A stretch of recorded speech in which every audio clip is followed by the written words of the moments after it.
Josh, you just heard the governor say right there, this is the same law he says that Barack Obama signed and voted for as a state senator back in Illinois. Look, if you have to go back 2 decades to try to justify something that you're doing today, it may raise some questions about the wisdom of what you're doing. Look, it should be easy for leaders in this country to stand up and say that it is wrong to discriminate against people just because of who they love. Now, wait a minute. That was White House Press Secretary Josh Earnest on ABC's This Week, talking to a guy who had a similar job at the White House under Bill Clinton, George Stephanopoulos. And Josh couldn't explain the difference between the Indiana religious freedom law signed into law by Governor Mike Pence and the one President Obama backed when he was a state senator in Illinois. I guess our panel can take this on. And let's welcome in on the left, Rabin-Havt, host of The Agenda on Sirius XM Radio, who Skypes in from Washington, D.C. And on the right, Javier Manjarres, the managing editor of the Shark Tank political blog, who is in our Newsmax TV newsroom. So, Ari, the president backed this type of legislation. Why suddenly is there a problem when Mike Pence signs it into law in Indiana? Well, there are two distinctions between what happened in the 90s with these laws and what's happening now. The first distinction is the reasons for this law. The origins of these laws in the 90s had a much more benign and good purpose. If somebody whose religion required them to have a beard wanted to have a beard in their workplace, you couldn't discriminate against them. If Jehovah's Witnesses had certain medical practices they wanted to abide by, you couldn't discriminate against them. If a Catholic wanted to have ashes on their forehead during Ash Wednesday in the workplace, you couldn't discriminate against them. That's all. If a Christian wanted to wear a crucifix, you shouldn't discriminate against them. That's all extremely well and good, and I think we all agree on that policy. The context of these laws is gay marriage laws are coming, and we want to give people some ability to discriminate against LGBT individuals. Second piece of difference, the Illinois law that is specifically referenced there. Illinois has a second statute which makes LGBT individuals a protected class with relation to discrimination, which doesn't exist in Indiana. And that second law in Illinois protects LGBT people, so it trumps those verses of the religious freedom acts in that state. So there are two key differences. And the fact is, in the interview prior to that, Mike Pence couldn't answer a basic question, which I think everyone should answer. Do you think LGBT individuals should face discrimination in your state? He couldn't say no, and that's the problem.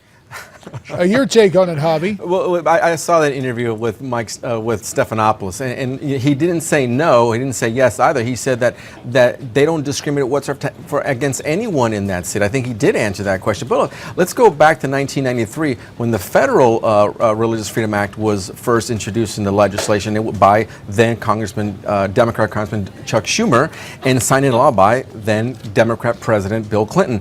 The Supreme Court has used that as a standard for the past 10, 20, 30 years, however long it's been, and they haven't had a problem with it, haven't found anything wrong with it. And again, the Indiana law is very similar to a lot of these other laws passed by other states like Florida, Texas, New Mexico, Arizona, because their laws supersede federal law.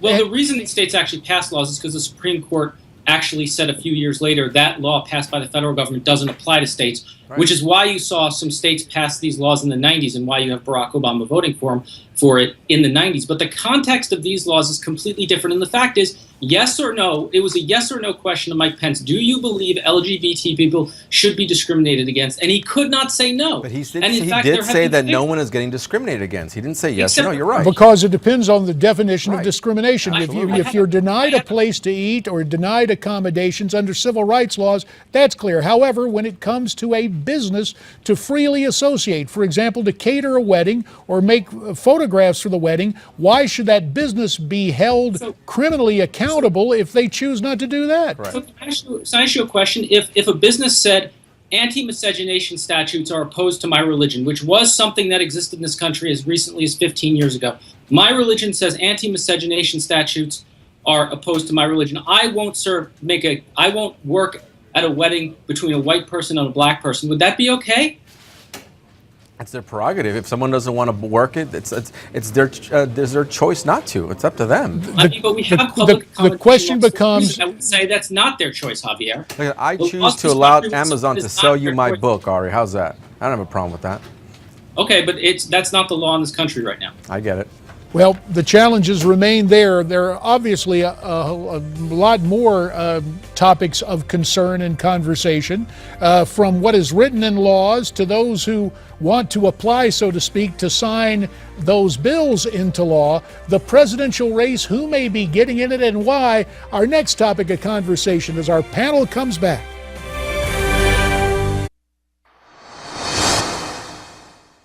What are the chances that you're going to run for president? Very high. You're a former businesswoman. Give me a number.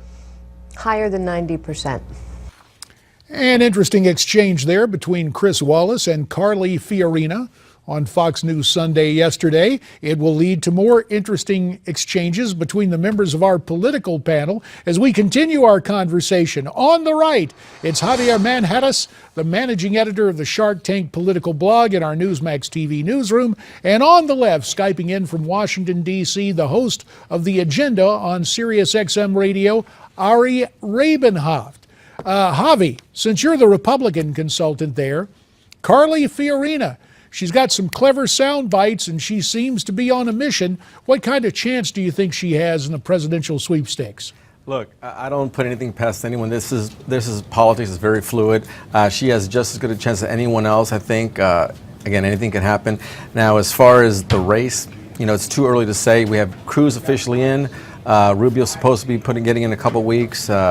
Rand Paul next week. I don't know if she gets in soon, like she said, maybe sometime in April.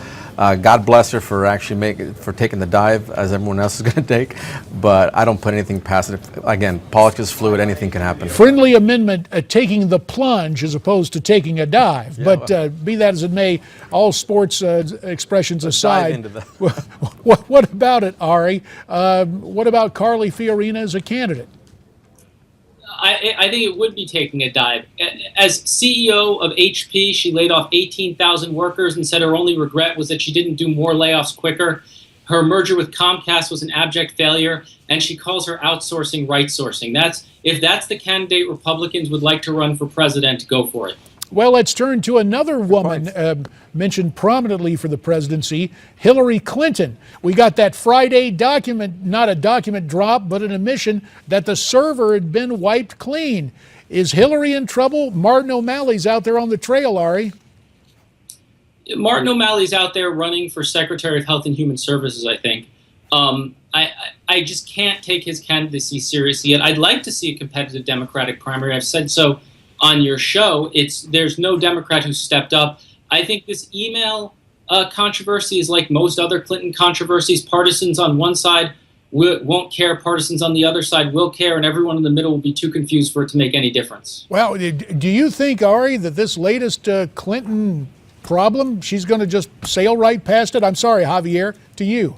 No, actually, I don't. I actually agree with everything Ari said. But with this email, I think, listen, the luster's off. When you have people like Ari, we have people like MoveOn.org backing Elizabeth Warren opposed to Hillary Clinton, where they backed her 4 years back, or when she ran against Barack Obama. That's very telling of her popularity. And again, I don't think she's going to be the candidate, the nominee. I think there's other people that are going to come up. And I've been saying it, I'll say it again. I think Julian Castro's a dark horse here. I think he's been propped up to be Secretary of HUD for a reason. I think he is Barack Obama's pick in 2016, and not someone like Elizabeth Warren. I think Julian Castro will pose a significant challenge to Hillary Clinton. That's Castro of Texas, right. We should point out. Castro. But be that as another Texan we want to talk about in the less than minute 30 that remains. That's the junior senator from that state, Republican Ted Cruz.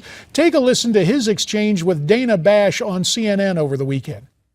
The big criticism of President Obama, especially as the years have gone on, is that he didn't have any experience in an executive function. He didn't run any organization, and the same can be said about you. What experience do you have to be Commander-in-Chief of the United States military, for example? Well, unlike Barack Obama, I was not a community organizer before I was elected to the Senate. So, Ari, Ted has a ready answer there, but I'm guessing you didn't like it too much. Unlike Barack Obama, I didn't have this specific job. I mean, look, I think these experience questions are kind of strange, considering our greatest president, Abraham Lincoln, didn't have much experience entering the Oval Office and became our greatest president. I think I think you can't have the experience of being president before being president. So I don't think there's much juice to that question, frankly. Well, it's cool to hear you say good things about a Republican, even though it was Lincoln. Final 15 seconds to Javi. Go ahead, Listen, Javi. I think Ted Cruz will be the thorn inside to Jeb Bush and Marco Rubio. I think he will be the dark horse on the Republican side. Well, we will see what happens with dark horses and those who are favored. To Ari Rabin-Havt and Javier Manjarres, our thanks, and the way I see it when we come back.